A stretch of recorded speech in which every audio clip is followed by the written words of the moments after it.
शासनाची आणि जी काही क्रॉस सबसिडी आहे त्या क्रॉस सबसिडीमध्ये 5500 कोटीची या ठिकाणी बचत होईल। आणि सगळ्यात महत्त्वाचं, कार्बन उत्सर्जनामध्ये 25% कपात थेट आपण या माध्यमातून करू। यासोबत राज्याचे शाश्वत विकास आणि उद्योगांना चालना देण्यासाठी एनर्जी ट्रान्झिशन ब्ल्यूप्रिंट आपण तयार केली आहे।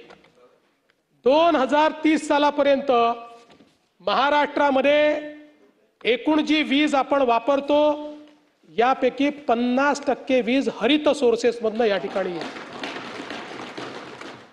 आणि हे केलेलं काम याचा स्केल काय हे आपल्या लक्षात आणून देण्याकरता हे सांगतो की गेल्या 2-3 वर्षामध्ये आपण हे काय स्केल अप केलंय।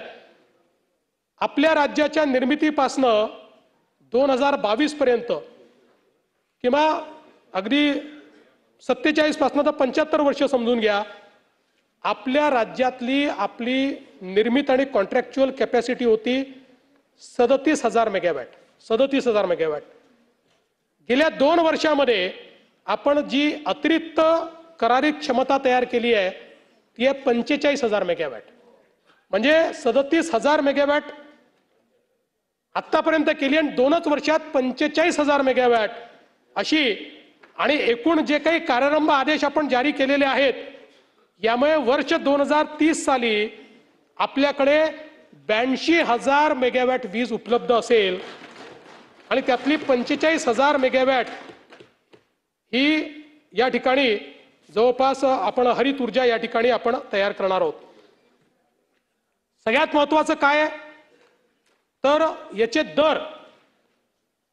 आज आपल्याला माहिती आहे की आपली जी लँडेड कॉस्ट आपल्याला पडते 8 रुपयाची पडते आणि आपली खरेदी कॉस्टही 5, 5.5, 6 रुपयापर्यंत पडते। आता याचा सगळ्यात मोठा फायदा रिन्युएबलचा असा आहे 25 वर्ष त्याची किंमत एकच असणार आहे। आणि मग सौर कृषी ऊर्जीकरणाकरता जे 16,000 मेगावॅट आहे त्याचा दर असणार आहे 3 रुपये 7 पैसे। युटिलिटी स्तराचे जे मोठे सौर प्रकल्प आहेत ज्यातनं 11,450 मेगावॅट वीज मिळणार आहे त्याचा दर असणार आहे फक्त 2 रुपये 70 पैसे पुढचे 25 वर्ष।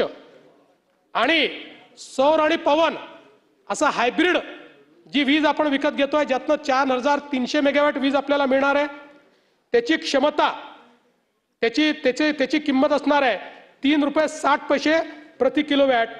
आणि काय नाही तो नाही लागणार। हां हां नाही याला युनिट म्हणजे याचा युनिट किलोवॅट असल्यामुळे तसं आपण म्हणतोय ते युनिटच होत होते। त्यानंतर पंप स्टोरेज याच्यामध्ये परत 3 रुपये 20 पैसे ज्यातनं आपल्याला 28,000 मेगावॅट प्रति तास मिळणार आहे।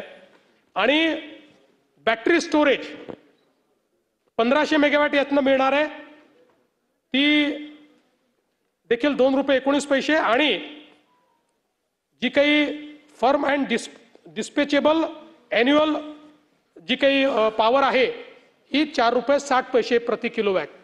म्हणजे मला हे सांगायचं आहे की पुढच्या 25 वर्षामध्ये आता आपल्याला स्थिर दराने म्हणजे आपली कोळशाची ऊर्जा सोडून बाकी ऊर्जा ही स्थिर दराने मिळणार असल्यामुळे आपण पुढच्या 5 वर्षाकरता महाराष्ट्रामध्ये विजेचे दर हे कमी करू शकलेलो आहोत। आणि मला सांगताना आनंद वाटतो की जर गेल्या 20 वर्षात आपण बघितलं तर दरवर्षीचा विजेचे दर वाढण्याचा जो आपला वार्षिक दर आहे दरवर्षी 9.20%नी 9.20%नी आपण विजेचे दर वाढवायचो। आपल्याला माहिती आहे एकदा MERCने सांगितलं की ते ऑटोमॅटिक वाढतात, ते काही वाढवून करावे लागत नाही। पण 25-26 पासून 29-30 पर्यंत दरवर्षी विजेचे भाव हे 1.96%ने ॲव्हरेज आणि वेगवेगळ्या कॅटेगरीमध्ये वेगवेगळ्या पद्धतीनं दरवर्षी कमी होतील। आणि म्हणून आपल्या 70% कंझ्युमर करता आजचे जे दर होते त्याच्या 26% कमी दर हे त्याला 2030 मध्ये द्यायचे आहेत। आपण जर बघितलं तर घरगुती 8.4 रुपयाचा आज त्याला द्यावा लागतोय, तो 6 रुपये त्याला फक्त दर पडणार आहे। वाणिज्यिकला 16.97 आहे त्याला 15.87 द्यावा लागेल। 30 सालापर्यंत, आणि जे काही औद्योगिक आहे त्यांना 10 रुपये 88 पैशाच्या ऐवजी 9 रुपये 97 पैसे द्यावा लागणार आहे.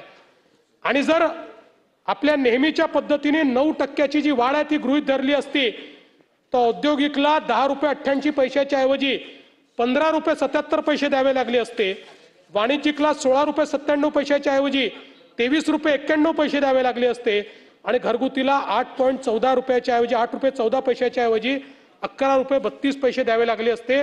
पण आता या स्थिर आकारामुळे हा एक महत्वाचा विषय या ठिकाणी होतोय.